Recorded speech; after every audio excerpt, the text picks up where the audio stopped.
Hello, welcome to the Agency Download Podcast. Our guest today is Bill Harper, a brand strategist who's helped build over 2.8 billion in brand value across more than 300 companies worldwide.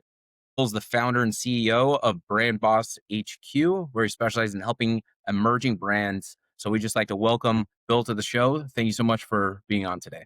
Well, thanks so much for having me. I really appreciate it. Let's see if we can't work that number up to 3 billion today. We'll get there, no doubt.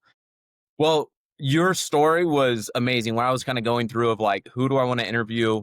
Agency download podcast is all about interviewing industry experts that have amazing stories to share.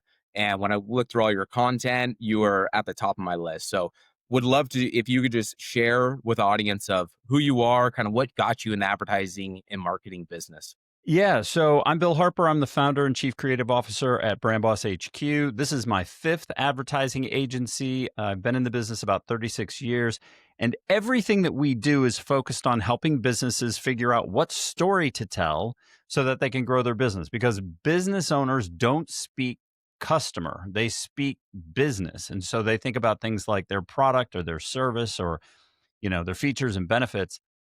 And unfortunately, that's not how people make decisions when they buy. So our big thing is helping businesses do that Rosetta Stone movement between what they really think is important and want to talk about and what the customer really thinks is important and needs to hear. And that's really been born of just personal desire to sort of have my hands in every aspect of business. I just love coming into companies and saying, okay, if you just rearrange these building blocks, you've got like a launch pad for success. And that's watching the light bulb go on over business owners' heads as they figure out for the first time how to translate that and then watch their businesses take off is like the best thing ever. I could chase that Absolutely. the rest of my life. I love it because I think it really just speaks to like human nature. I think for Yeah. thousands of years, we were mainly a culture that or people that communicated through stories. So I think stories are so ingrained deep in all of us. And that's how we learn and understand culture and who we are and grasp and just pay attention to. So have you seen that stories being the big difference of like when did you start integrating of making it that every brand really needs to focus on what their story is that they need to integrate. Have you always done that, or was there a kind of defining You moment know when what? that I kind of think happened? most people that get into advertising, marketing, branding, whatever you want to call it, don't actually get what it's all about for about the first 15 years that they're in the business. If they're lucky, a lot of people, the vast majority, never figure it out. But your point is really well made because we can't help using story. Story is everything that we are. It's everything. It's how we learn. It's how we communicate. It's how we decide whether the person that we met at a party last night is the biggest jerk or my new best friend, right? It's all in how we relate what we value through story. So when businesses try to jump over that and go right to the thing that they want to talk about, which is the logic. Here, look at how great my pen is. This is the best pen in the world, man. And we make it because we've got better people and better products and better whatever. It's exactly like walking into a bar, seeing somebody interesting and walking up to them and saying, what kind of a China pattern would you like? Like they're not ready for that yet. You haven't given them a reason to think you're interesting. And that silly, ridiculous example hopefully will get people to start thinking about, oh my gosh, I really am just walking up to people and being like, give me your money, which is in essence what this is. Look at my amazing product. Now give me your money. And is it any wonder businesses underperform when that's the approach that they use? So I'm a big, big proponent of story because it allows you to do that emotional engagement piece that's so incredibly important. So, no, the answer to your question is I didn't get it right away. And I don't think most people get it ever. It wasn't until I worked for somebody who really naturally understood how critical it was to emotionally engage people. And once you see it, you can't unsee it. And you look back and it's everywhere. Aristotle talked about it, Socrates talked about it. Peter Drucker talks about it. EOS talks about it. Gary Vaynerchuk talks about it. Like all of them have figured it out and they're trying their own way to express it's story, it's story, it's story. And yet business owners still like the minute that things are good, they cut marketing because they don't think it's necessary. The minute things are bad, they cut marketing because they don't think they can afford it. And they don't realize that this is the lifeline. Nobody buys your product for your product. They buy your product for what it does for them. Your product is just a bridge from where I am now to where I want to go.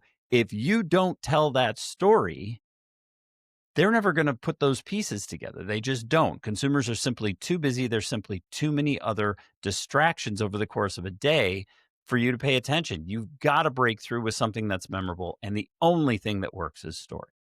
Yeah, absolutely. Especially in this day and age when there's so much media fragmentation, everybody's trying to get attention. We're living in the attention economy.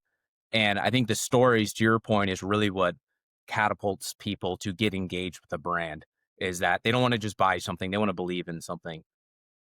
Yeah. But I'd like to just transition a little bit of could you tell me a time when something didn't go according to plan? Do you have any stories of times when a campaign or a business objective didn't go your way or what you're expecting the outcome to be? Yeah, and I think really the reason has less to do with people on the outside, the customer experiencing the story. It has way more to do with how crazy the confusion gets internal before you adopt it and get it out. So I think most people think that that was very fuzzy. Let me be specific. Most people seem to have the impression of marketing that marketing's job is just to make the story and then suddenly miraculously it rolls out. Anybody who's been in the business more than 5 minutes is going to tell you the creative is the easy part. The hard part is wrangling all of the business leaders to actually pay attention and then to learn how marketing works and then to accept the idea that you give them and then to pass it through channels and then to get all the people inside the company to actually accept and agree on it and to get rid of the naysayers that are just adverse to change and don't want to do it. And then finally, if you get through all of that, then you get the campaign out and then they have to live into it. So now we've gone and told the world, and the first customer shows up and says, "You said you guys did this thing, and that really made me emotionally engaged. Do it." And if the business isn't prepared to do it, then it falls apart. So it's not to make it say or seem that you can't use it. That's not the case. In fact, a lot of times it works and it works really well.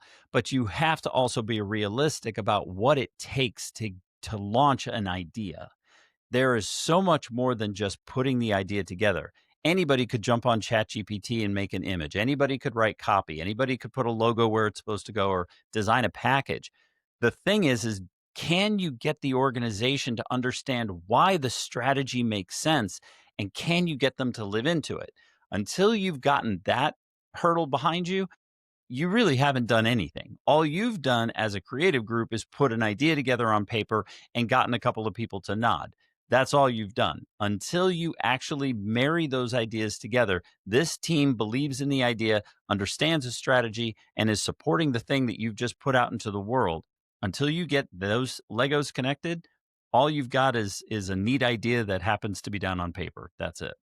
Absolutely. Because you need everything integrated, all working and connected together. Is And it's that the not that message got to hard. follow It up by the it's delivery? it's not that hard. It's that most agencies think it's about delivering the idea on paper. So there is no more connective tissue. They don't talk to the sales team. They don't build a bridge or narratives or help them understand why. They don't think about it in terms of strategy. They go, "Oh, you said you made the world's best sunglasses. Here's a kick-ass ad for sunglasses. Ta-da, there you go." Like, you haven't even begun the process of bringing an idea to life. You've got to do so much more.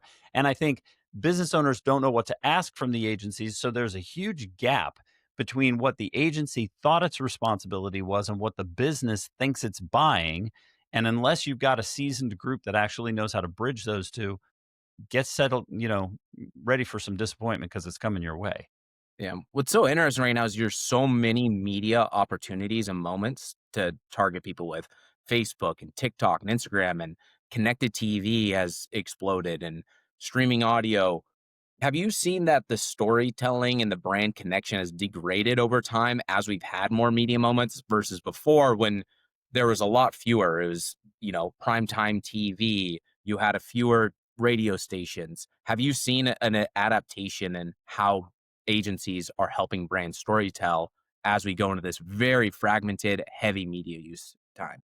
So it's been interesting. First off, ROAS, when it first came out, was kind of like a brand new, lane at the toll booth opening up, right? And for the people that jumped into it for the first couple of years, there was an advantage over the people that were in long lines in the other booth lines.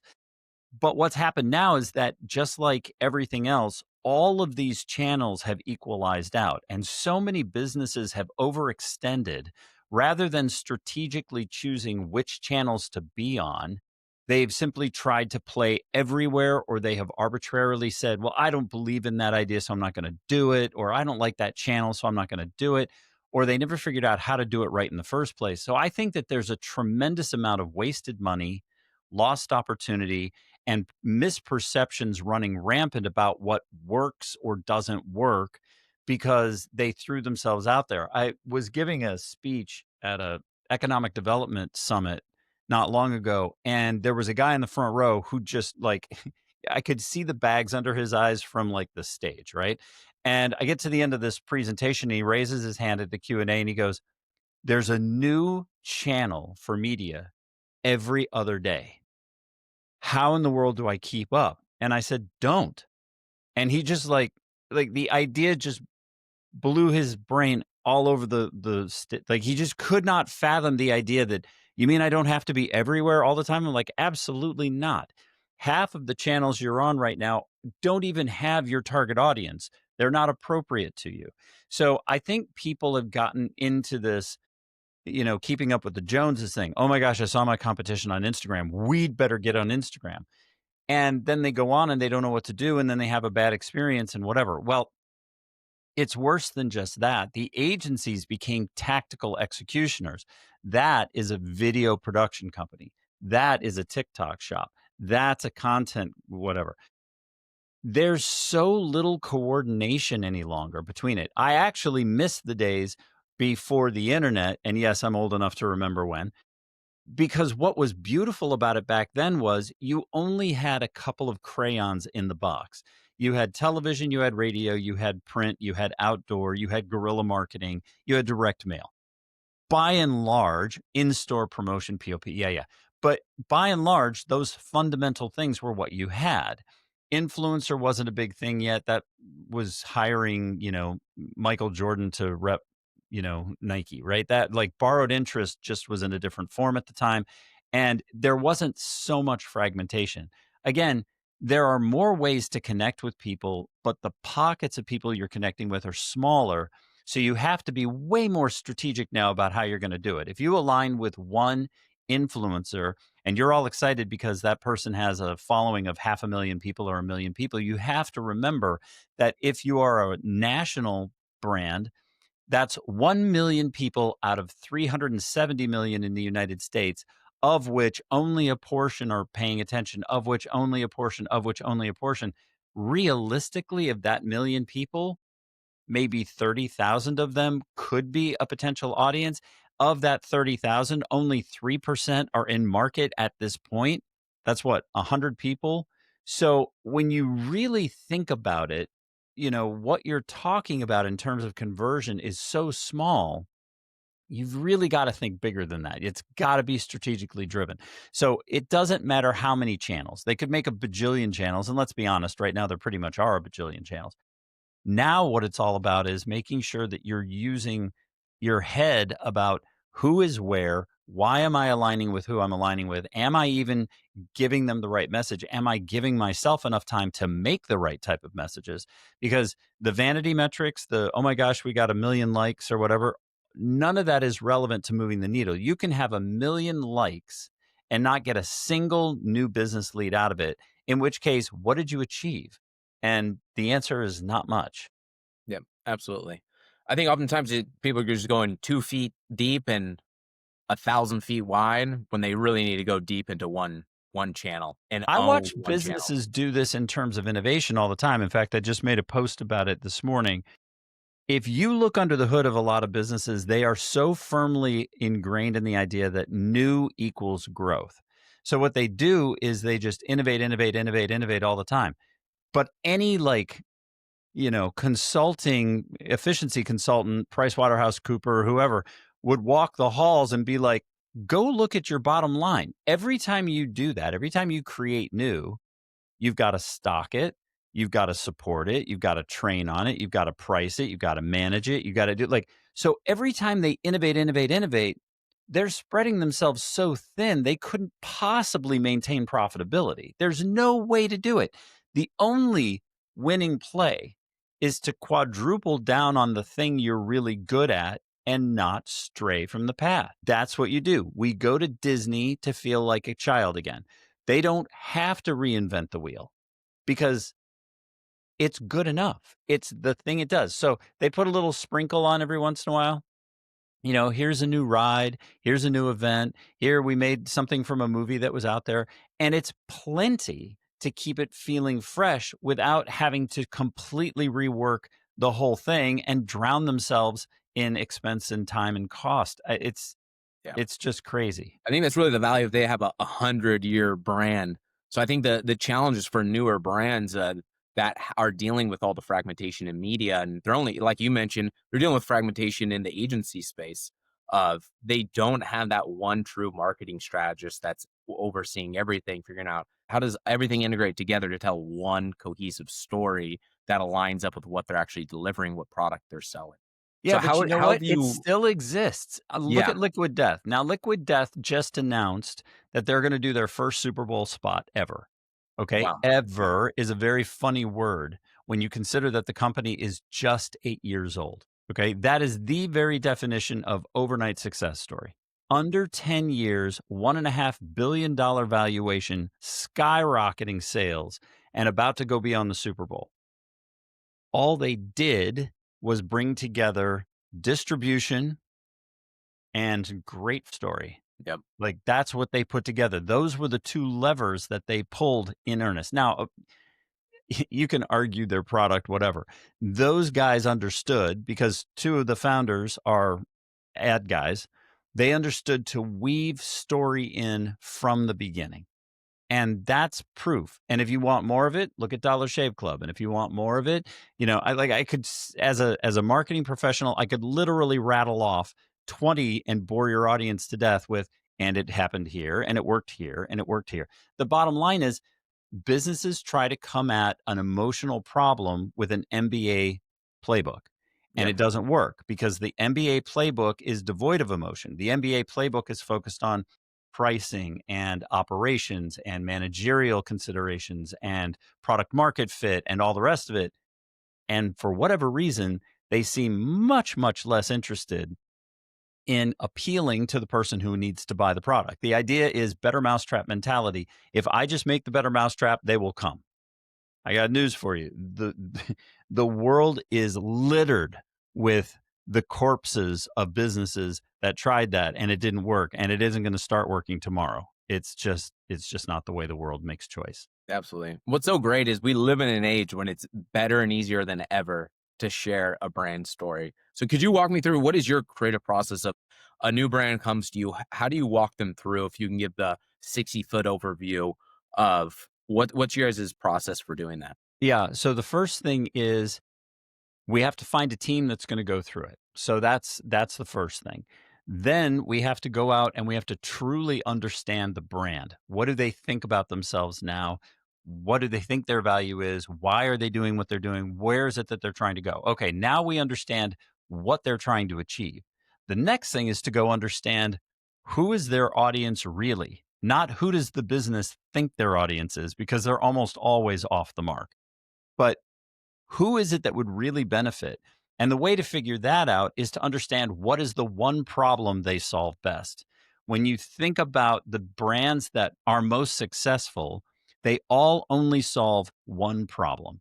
Volvo is just for people who are wanting a safe car. That's it. They are terrified of an unsafe driving experience, right? Porsche is for people who want a non-boring driving experience. Prius is for people who want to save the world one gas tank at a time. Now that we know this one thing, then we get to go and tell a really great story about it. So the way to find that one thing is to take a look at where has the company been successful and profitable and efficient, doing what, then go out and take a look at, hey, how does their target audience articulate what they think is the value of this brand or other brands like it in the category. And then the last piece is to go take a look at the competition and get a sense of what stories they're telling or what promises they're making or how they position their brand or how sophisticated is the brand. Once you've got those pieces, you're really, really strong because what you understand is okay, this is what the business is good at and can make money doing. This is the pain point that the world needs to be solved. Here's how they need to hear it articulated in order for it to trip their emotional triggers. And how can we say that in a way that is unique to the category and doesn't make us look like we're copying one of our successful competitors? It's as easy as that, and it's as complicated as that. To get it to something that simple takes a few months to do. Then you've got to start all over again with now we've got to get the whole team internally to understand it, and we've got to get the campaign done, and we got to align budget against media costs and all the rest of it.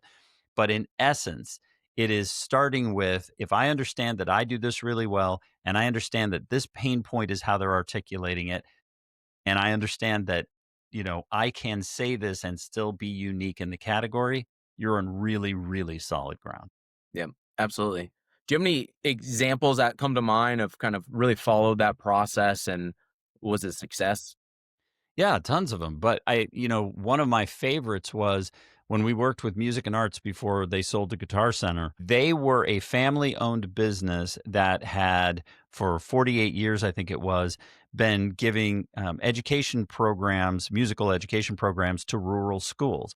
And as they did that and grew, then there was obviously a need for instrument rentals. And so they started selling and renting instruments. So they went to the schools and gave them music programs, and then they started supporting that by selling instruments and renting instruments to kids at schools. And then they wanted really to get into providing lessons for them, right? So as it built from the bottom up, the way that they thought about themselves was we're a friend to educators, we're safe to parents, and we're cool to kids. That was the linear way that they thought about it. So their entire organization was focused around the idea of we've got to get in with the schools, we've got to be great supporters of the educators. And if we are great supporters of the educators, everything else will take care of itself. We were in a focus group watching kids as we were, interviewing them. And I was sitting behind the glass watching the moderator go through it all. And as she was talking, something really interesting happened. The kids couldn't contain themselves trying to express themselves. They were writing on everything. They were talking to each other and they were drawing on stuff. And like there was just this pour out of them of, I've got to be seen, I've got to be heard, I've got to express. And it triggered a memory that you forget as an adult, which is that as a kid, your entire life is governed by the adults around you, where you can go, what time you have to be back, who you can be friends with, almost like, everything.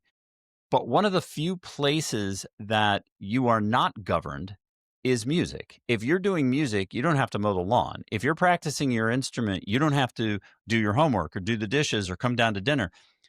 The support of playing an instrument, learning an instrument is so big, and the reason that those kids would want to do it is to express themselves. Like as an adult, we forget that. We're like, oh, you just say what's on your mind or do what you need to do.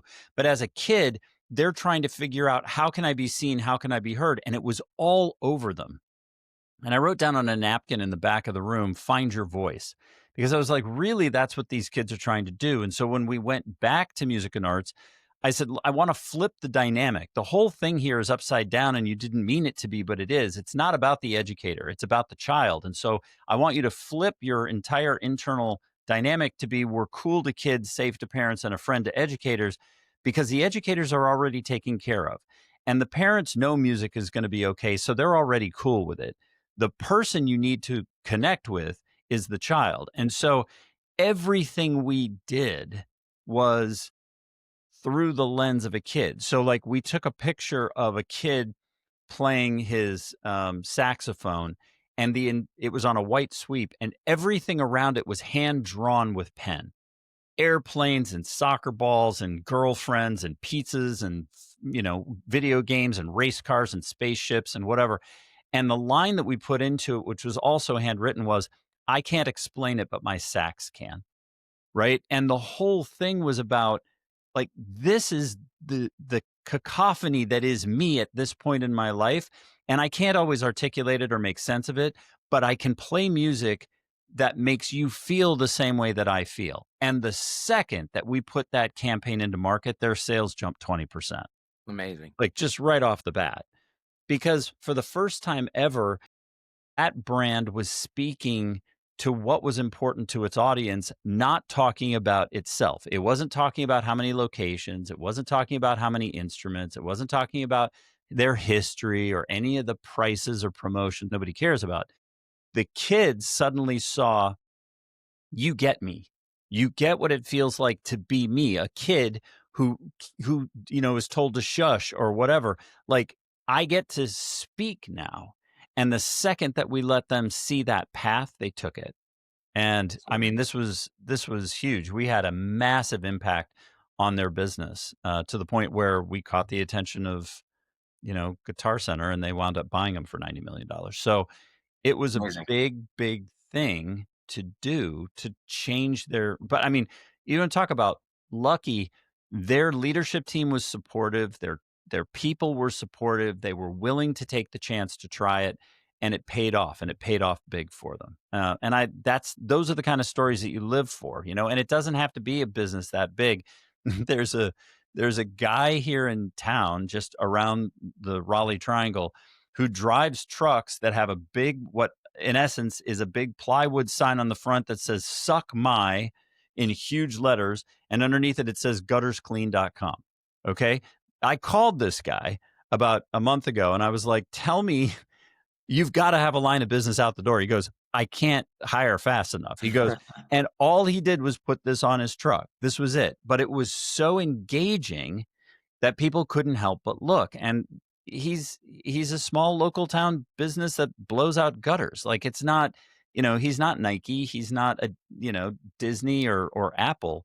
He's just a guy that got it. And because he got it, the people around him get it. And he broke through the clutter, and they pay attention and they remember it, and they take pictures of it all the time, and they post it to their friends, and like there's a whole little, like, culture fan base around this idea because it's just such a funny truck. And I mean, the trucks are nothing to look at. You jump on Google and do a Google search for suckmyguttersclean.com, and you're going to see it's literally like, I put a sign on my truck and I drove around. So it doesn't have to have a big budget. It just has to have a big idea. I think it's such a good example of it works for small to large. It's scalable up and down. It works for everybody and really tunes into. That's a great example, I think, of an amazing pattern interrupter. I think a lot of ads and marketing, the first step is the hook, grabbing the attention. You need that pattern interrupter.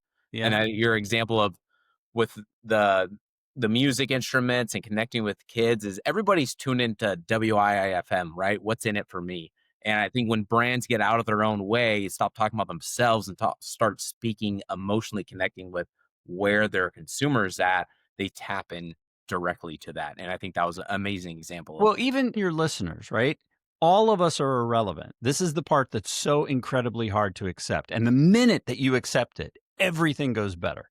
Your listeners aren't listening for you or for me.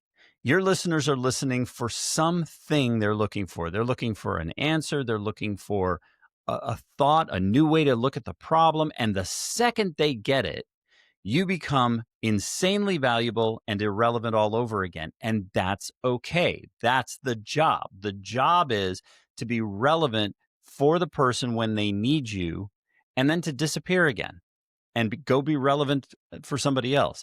So if somebody heard that, for example, and was like, "Oh my gosh, that just gave me an idea. I heard Bobby on my team do this crazy pattern interrupter idea and I totally blew it off. But you know what? Now I heard about the gutter guys and I'm like, I could see how it could work. Like, I could actually do that." If they never listen to your podcast again, everything about what you wanted to achieve, you just achieved. And that person goes and is successful and tells somebody else and goes, "Oh my gosh, I was listening to this podcast one day and I heard about this stupid gutter idea and I went out and I tried it and my business blew up 25-50% in a single year. I couldn't believe it." That's what everybody's looking for. And that's your what's in it for me context, which is so real. Nobody cares about the hammer and nail. They only care about hanging a picture on the wall. Faster you stop talking about the hammer and nail, the better. Yeah. What's the outcome? What's the benefit? What do I get from it? And it Yeah, makes sense. It's like our goal, all as business owners, is to provide a solution. Fundamentally, you're trying to provide value to somebody else, that's it. and that solves a problem for somebody, and that's what's in it for them. That's why they're working with you, is to solve that problem. So the quicker you can communicate that, I think, is your main message of storytelling, is communicate the benefit and outcome for that individual. Yeah, unfortunately, business owners get distortion fields. If you ever put a stick in water and it looks like it's over here, but it's really there, that's what it means to be in a business. You think you're supposed to talk about you. You're like, well, if I don't talk about me, they won't know. It's like, no, no, no, no. Talk about their circumstance. Show them you get it. Show them you see them and understand them. That's it. That's all you got to do. And if you do that, they'll reward you. But getting them to let go of that vine, that's the job, right? That's marketing in a nutshell. The rest of it is easy. Yep, absolutely. Just looking ahead, we talked a lot about, current challenges. You got brands knowing that they need us probably story tell, but not figuring out how to do it. There's the fragmentation in media. People are time spent and everybody's seeking their attention. But what do you really see as over the next couple of years? And there's the AI revolution that everybody's talking about. What are you experiencing with your clients in your own business that are the biggest challenges when it comes to the advertising and marketing industry? Well, the biggest challenge is time and attention because they don't have either. And budgets are tight right now. The economy is tight and people have stretched thin and they have stretched thin on the wrong things. So they've been tactics before strategy, and that's burning out a lot of businesses' marketing and sales dollars. But, I'm actually really super bullish on where we are right now because of AI. Now, anybody who's watched my channel is going to be like, Bill, a year ago, you came out and said, go ahead and keep using AI because we're going to kick your ass if you do.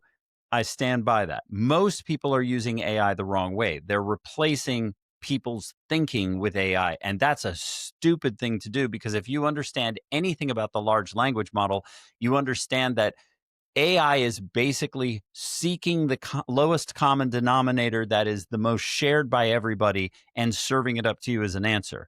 It doesn't take a Harvard scientist or a NASA whatever to figure out that what that means for you is you ain't getting something original. What you're getting is some sort of truncated reporting on what worked in aggregate for other people. But that, if you imagine how many businesses are doing that same search query at the same time and all getting a virtually identical answer from it, where in the world is that going to go? It's going to go right back to commodity. AI is the most exciting thing in the world right now from a production standpoint. Folks, we just went from 64 crayons to 64 million crayons overnight. And Yeah. the tech is so fast and it's getting so good so quickly that production is no longer a challenge. You can produce at the exact same level as Nike with a $20 Mid-Journey or Sora, ChatGPT subscription if you just know what you're doing. So all of a sudden, anybody can make a picture of, King Kong covered in jello hanging upside down from a helicopter above Chicago with Lakeshore, Drive in the back. And I can produce it like that. Now the question is, when everybody can do that, what's left? And the only thing that's left is story and strategy. That's it. Because now production's no longer a thing. Nike can't say anymore, we've got the best photographers in the world because we can afford them. Not anymore. Now I can go in and I can feed Midjourney 3 examples of the world's greatest photography and say, I need 15 pictures that look like this, but I want it with this person doing this activity, that person doing that activity. Wait 30 seconds and have them in your hands. There is literally no excuse for not producing at Nike's level any longer for any business on the face of the planet, period, full stop. But what that means is that if you don't take the time to create something that is a unique point of view that's relevant and interesting to people, you're going to get swept up in the AI confetti that's falling from the sky from everybody who's like, ooh, watch what I can do. Like that ridiculous McDonald's ad, if you remember that with the astronaut floating around eating McDonald's fries, Yeah. really fun to watch. The first time you see it means absolutely nothing and disappeared. You might see everybody on internet this morning was talking about this British Airways ad. Did you see it where the I have not, no. camera, the perspective is from inside the cabin looking down on London past the engine and part of the wing, and in the reflection of the dark blue paint, you see the name backward of the plane in the thing like you would if you were flying in the plane. And everybody's like lost their mind about it. And I'm like, there's no idea there. It was a pretty shot and it's nice and ooh ah for about a tenth of a second. And then it's going to disappear off the radar because there's no, where are you going to go? What's chapter 2? Hell, what's paragraph 2?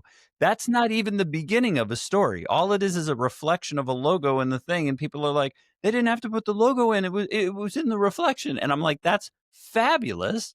Welcome to marketing. Seen it. The thing now is what are they going to do with it?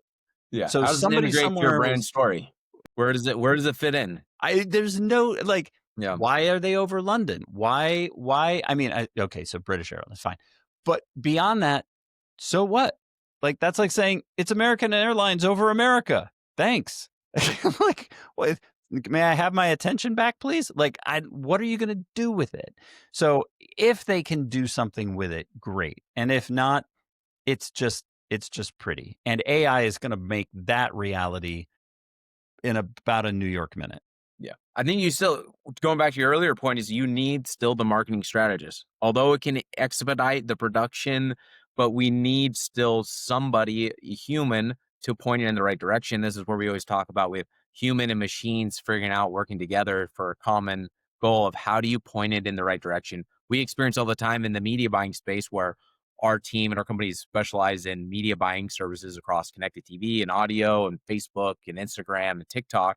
But if we just allow the algorithm to target whoever it wants, it can go after the wrong audience. We Yeah. experienced this recently where we had a client, they want to reach parents 21 to 49. Well, the algorithm found that grandparents 65 plus were interacting a lot with her ads. So it automatically started delivering more to 65 plus, but that's not who the client wants to reach. And that's where I think you still need humans to kind of pull the reins back and guide the algorithm, whether that's from a creation, video production, content creation standpoint, or from who is the ads being served to, or is the content being served to? We still need that control.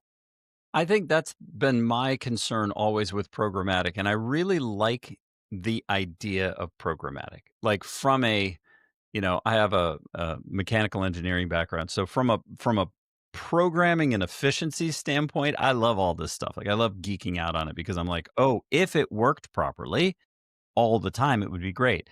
But most people don't understand the adage garbage in, garbage out. So they see a result and they think, okay, great. Or they see programmatic saying, hey, grandparents are doing it. So this is where you need to put your stuff. It's not that that's wrong. You may have stumbled onto something that is programmatically advantageous. But that doesn't mean, to your point, that you're actually reaching the original target audience for whom the entire effort was being done in the first place, unless you then pivot your messaging to be appropriate to the grandparents to tell their grandkids or kids about.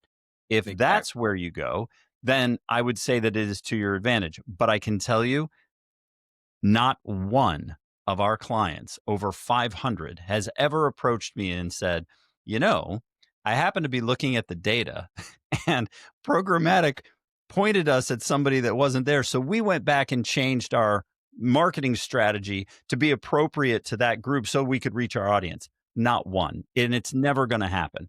They don't know where to look, they don't know where the holes are.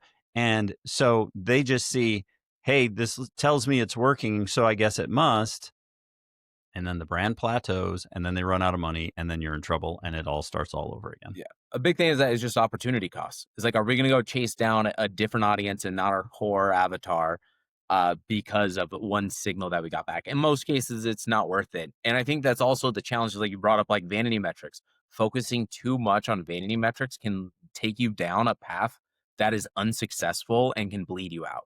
is what it really comes down to. So how Yeah. do you narrow in and match up what the brand goal is and the message and who it's really trying to reach and what are the real business objective and outcomes and measure that all up with media. There's still a lot of challenges with it, but I think that's the goal that I think a lot of brands are trying to get to. Well, and you're absolutely correct. A strategist is a person that is sorely needed on every team and frequently missing. Yeah. And as with the fragmentation of the audience or of different digital firms, you lose that where you got a social media agency over there, you got a creative agency there. It kind of ends up falling back on the brand to be that marketing strategist, which can work, can not work. You got it. If you could give a single point of advice to yourself when you got started in the industry or opening up your next business, what would that advice be? That people lead lives of quiet desperation, and what people want more than anything else is to feel safe and important and make progress. That's it. That is the fundamental structure of a human being. And when you realize that most of them don't feel seen or heard, don't feel like they're important in the universe, don't feel like they're making progress, once you understand that, then that thing that we were talking about earlier in terms of being in servitude to others in order to help, like if you want your value to rise, give somebody else what they want.